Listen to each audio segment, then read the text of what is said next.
Ciao a tutti, io sono Alessandro Azzini e voi siete su Sardinian Warrior. Oggi volevo parlarvi di elmi nuragici.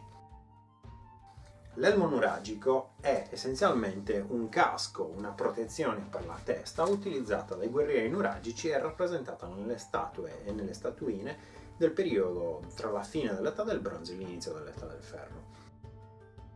Queste statue solitamente presentano un elmo che dagli archeologi è stato definito a bustina. La bustina è chiamata per via della presenza di queste due creste alle estremità dell'elmo. La forma generale che si ottiene è quella effettivamente di una sorta di busta. Questi elmi sono caratterizzati dal fatto di avere delle corna molto grandi e vistose, come potete vedere, e solitamente si differenziano due tipologie di elmi: quella cornuta e quella, diciamo, ogivale.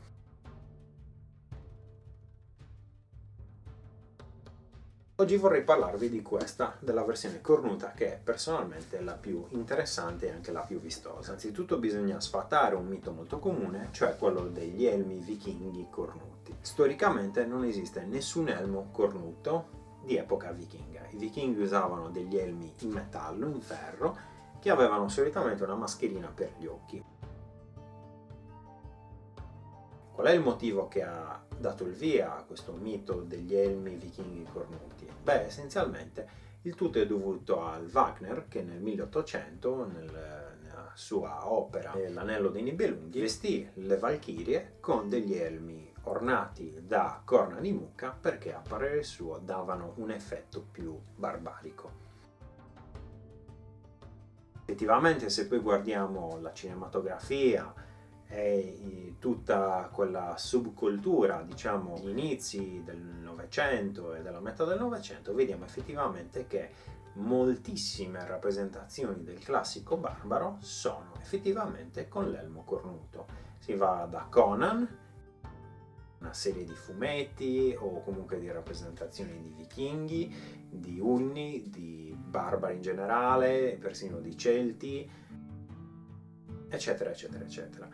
In realtà, nel passato, le uniche popolazioni che hanno utilizzato degli elmi cornuti sono stati i nuragici e i micenei. I cenei, ma anche i danesi dell'età del bronzo.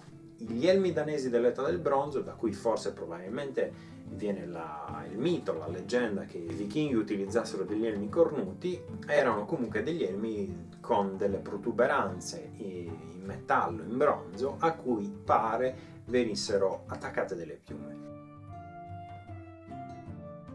Quindi non si tratterebbe neanche in questo caso di corna. Esistono effettivamente delle rappresentazioni celtiche di uomini con le corna, però queste sarebbero delle divinità e comunque non sarebbero mai rappresentazioni veritiere della realtà.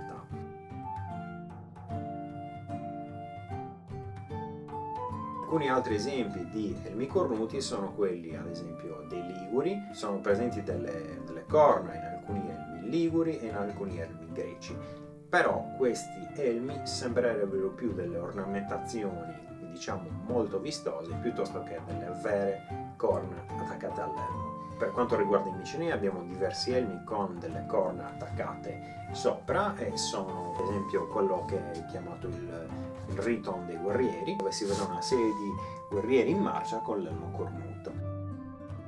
Questi elmi potevano avere delle corna forse di cinghiale, forse di toro, non lo sappiamo. Per quanto riguarda i nuragici, invece, siamo quasi certi che le corna utilizzate fossero quelle di toro. Perché? Perché il toro è la massima divinità adorata dai nuragici, almeno sembrerebbe così, rappresentata nella forma delle tombe dei giganti, rappresentata nei bronzetti dei tori, rappresentata nelle navicelle dalle protomi taurine, è rappresentata ad esempio anche nelle sculture. In molti templi dell'acqua della fine dell'età del bronzo erano presenti delle sculture di tori.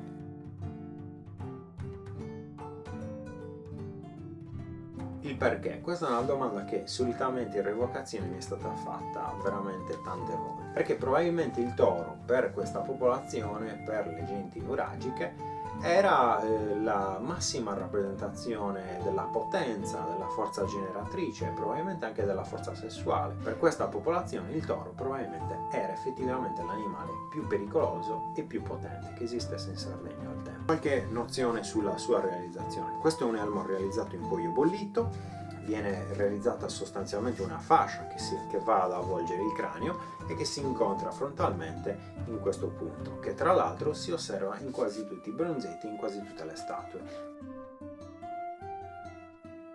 Questa sorta di mini crestina presente sulla fronte delle statue, che personalmente è stata interpretata come la parte che poi permetteva effettivamente all'elmo di unirsi. L'elmo poi è composto da due semicalottine su entrambi i lati che vengono cucite con una linea centrale e con una linea laterale che va tutta intorno. Ovviamente l'elmo è imbottito, e questo cuoio è stato bollito e rinforzato per poter resistere effettivamente a dei colpi di taglio. Un cuoio non conciato o non bollito, non indurito, semplicemente al primo colpo di spada andrebbe a spaccarsi in due con estrema facilità. Alcuni bronzetti, è interessante notarlo, hanno delle corna veramente lunghe, a volte alte quasi la metà del bronzetto. Sono il caso ad esempio del guerriero da Padria o del guerriero da Senorbi, che è il cosiddetto Miles Cornutus, così chiamato da Liliu.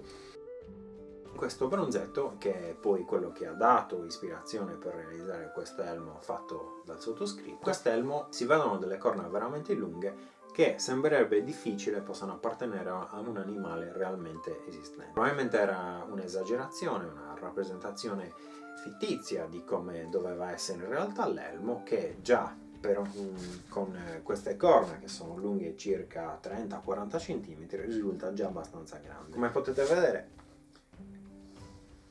quando si calza l'elmo lo si assicura con un sottogola, un soggolo o un laccio al mento e poi quest'elmo diventa comunque abbastanza sicuro. Però ovviamente esistono tutta una serie di limiti per la presenza di quest'elmo. Uno dei limiti più comuni è ad esempio che non si possono sferrare un certo tipo di colpi con quest'elmo addosso. Uno dei colpi è quello che va a girare intorno alla testa e ovviamente non possiamo farlo perché ritroviamo l'impedimento delle corna dell'elmo.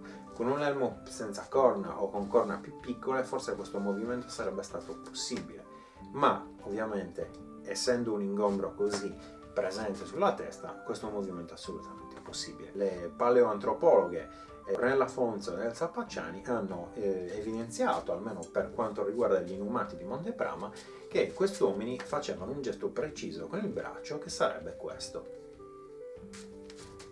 Questo gesto ovviamente è l'unico che si può fare, schermisticamente parlando, in alternativa al tempo completo che passa sopra la testa. Quindi in realtà invece che fare tempi completi che vadano così a passare intorno e a girare intorno alla testa, in realtà i colpi sembrerebbero più indirizzati in una linea dritta, netta, con spostamenti che vadano a fare questo gesto. È una nozione interessante che è unita a questa osservazione fatta sugli elmi nuragici, che tra l'altro poi ho riportato nel mio libro Guerresi dai bronzetti alle statue di Monteprama.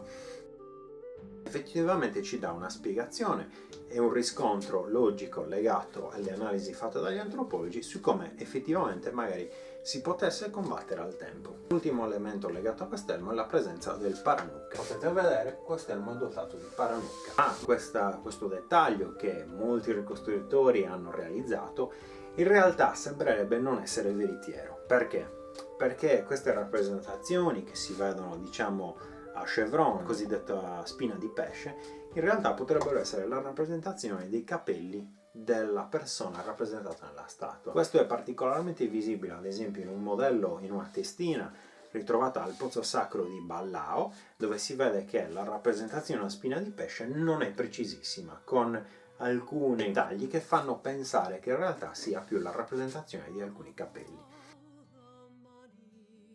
La ricostruzione del paranucca in questo modo viene a mancare e probabilmente non era presente in quasi nessun elmo nuragico, lasciando quindi intendere che erano tutti elmi che andavano a proteggere la linea della testa sopra le orecchie.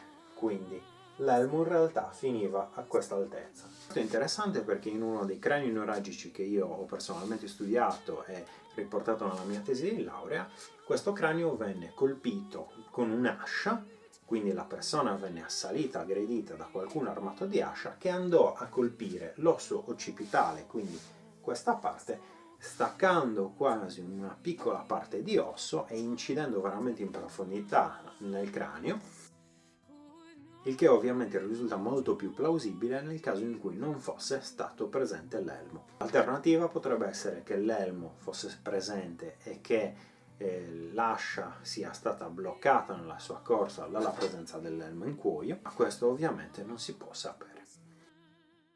Spero che il video sia stato informativo, utile e magari anche divertente. Un caro saluto e a presto. Ciao!